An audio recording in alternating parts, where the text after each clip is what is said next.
tropa. Inabutan na ako ng dilim dito sa loob ng gubat. Ako ay galing sa aming gasak. At kanina nga ho pala, nung ako ay dumaan dito, meron ho akong nakitang bitag o yung silo.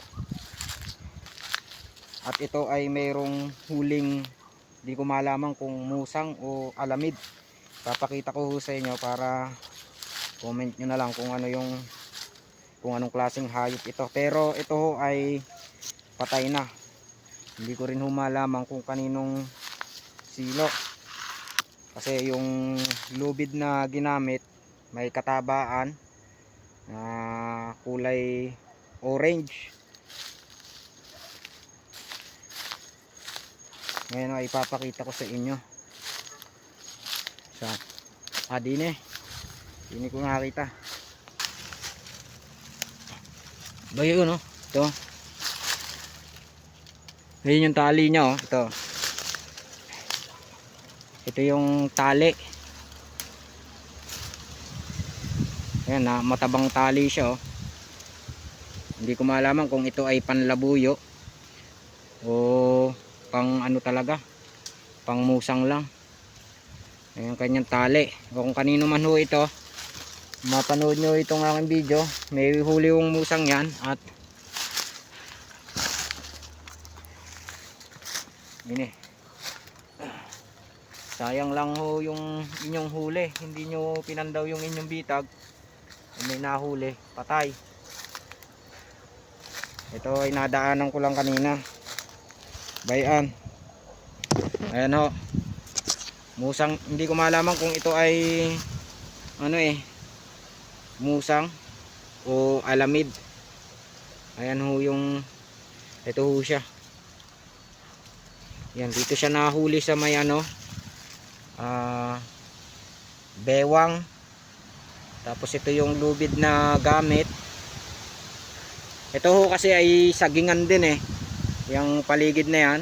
Baka sinadya talagang maglagay dito ng patibong para sa musang o alamid, kasi nakain din sila ng mga bunga ng saging. Kaya siguro napiperwisyo nila yung tanim, kaya sinadyang hulihin. Ayan ho, ito ay patay na, ay pahapyawan lang ho natin.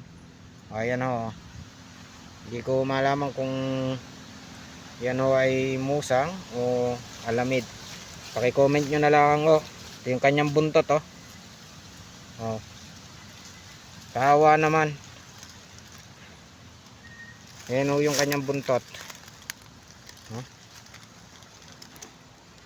Ay sayang at hindi napandaw ng may-ari.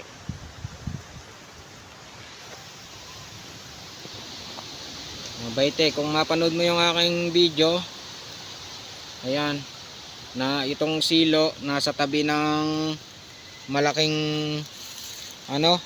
putol na punong kahoy. Ito yung punong kahoy. At ito yung iyong tali na ginamit, kulay orange. Ayan. At ayan, may huli ka, sinayang mo lang. Nakaawa naman.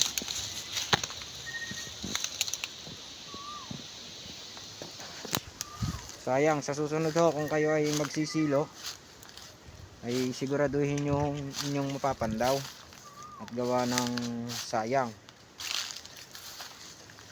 Kaya kagaya ho nyan, may amoy na, hindi na mapapakinabangan talaga.